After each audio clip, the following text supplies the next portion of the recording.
Hi friends, அஸ்ஸலாமு அலைக்கும். Welcome to my channel. இன்றைக்கி நம்ம சேனலில் ஹெல்த்தியான ஜூஸ் ரெசிபி பார்க்க போகிறோம். செம்பருத்தி பூ வச்சு நம்ம இந்த ஜூஸ் பண்ண போகிறோம்.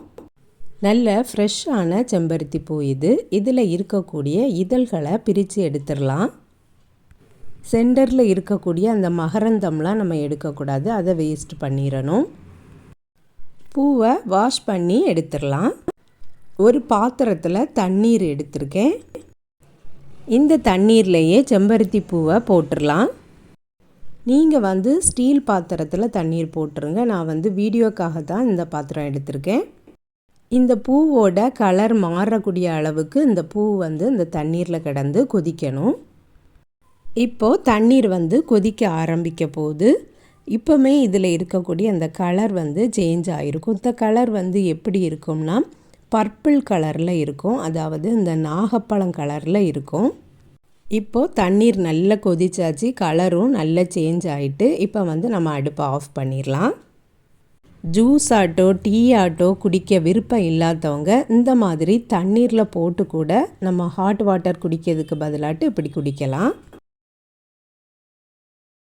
இதுக்கு நான் லெமன் எடுத்து வச்சுருக்கேன், அதை கட் பண்ணி எடுத்து வச்சுருக்கேன். இதை இனி நல்லா பிழிஞ்சு எடுத்துக்கலாம். தண்ணீர் அதிகமாக போட்டிருக்கோம், அதுக்கு தக்கன நமக்கு புளிப்பு வேணும். அதனால தான் நான் நிறைய லெமன் எடுத்து வச்சுருக்கேன். இந்த தண்ணீரில் இருந்து பூவையெல்லாம் எடுத்துடலாம். கொதித்த செம்பருத்தி பூ தண்ணீரை வேறொரு பாத்திரத்துக்கு ட்ரான்ஸ்ஃபர் பண்ணிடலாம். நல்லா ஃபில்டர் பண்ணியே எடுத்துக்கலாம். செம்பருத்தி பூவை தண்ணீரில் போட்டு கொதிக்க வச்சதுக்கு அப்புறமா கிடைக்க கலர் இந்த கலர் தான். லெமன் பிழிஞ்சு வச்சுருக்கோம், அதையும் ஊற்றிடலாம்.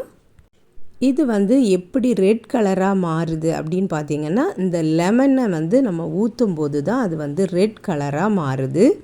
நல்ல ஒரு கலர், பார்க்கறதுக்கே ரொம்ப சூப்பராக இருக்குது. பிள்ளைங்களும் வாங்கி வாங்கி குடிப்பாங்க, அந்த அளவுக்கு கலர் அட்ராக்டிவாக இருக்குது. நம்ம இதில் எந்த ஒரு ஃபுட் கலரும் யூஸ் பண்ணலை. இனி இதில் ஸ்வீட்டுக்கு நான் வெள்ளை சக்கரை தான் யூஸ் பண்ணியிருக்கேன். உங்களுக்கு தேவைன்னா நீங்கள் நாட்டு சக்கரை கூட யூஸ் பண்ணிக்கிடலாம். சூடாக இருக்கும்போதே தான் நான் எல்லாத்தையுமே ஊற்றி நல்லா மிக்ஸ் பண்ணியிருக்கேன். இதை சூடாகவே அப்படி குடிக்கதா இருந்தாலும் செம்பருத்தி பூ டீ ஆட்டு நம்ம குடிச்சிடலாம். இதை ஆற வச்சு ஃப்ரிட்ஜில் ஸ்டோர் பண்ணி நல்ல சில்லுன்னும் குடிக்கலாம். அப்போ அது செம்பருத்தி பூ ஜூஸ் ஆட்டு நமக்கு மாறிடும். நீங்கள் டீயாக தான் குடிக்க போகிறீங்க அப்படின்னா அதில் ஒரு சின்ன துண்டு இஞ்சியும் ஏலக்காவும் கூட போட்டுடலாம். செம்பருத்தி பூ பெண்களுக்கு ரொம்பவே நல்லது, கர்ப்பப்பை பிரச்சனைகளை சரி பண்ணும். நல்ல ஹெல்த்தியான ஜூஸ் இது, நீங்களும் ட்ரை பண்ணி பாருங்கள் ஃப்ரெண்ட்ஸ். இந்த வீடியோ பிடிச்சிருந்ததுன்னா லைக் பண்ணுங்கள், ஷேர் பண்ணுங்கள். நம்ம சேனலை இது வரைக்கும் சப்ஸ்கிரைப் பண்ணலைன்னா சப்ஸ்கிரைப் பண்ணிடுங்க. நெக்ஸ்ட் வீடியோவில் வேறு ரெசிபியில் சந்திக்கிறேன். அஸ்ஸலாமு அலைக்கும்.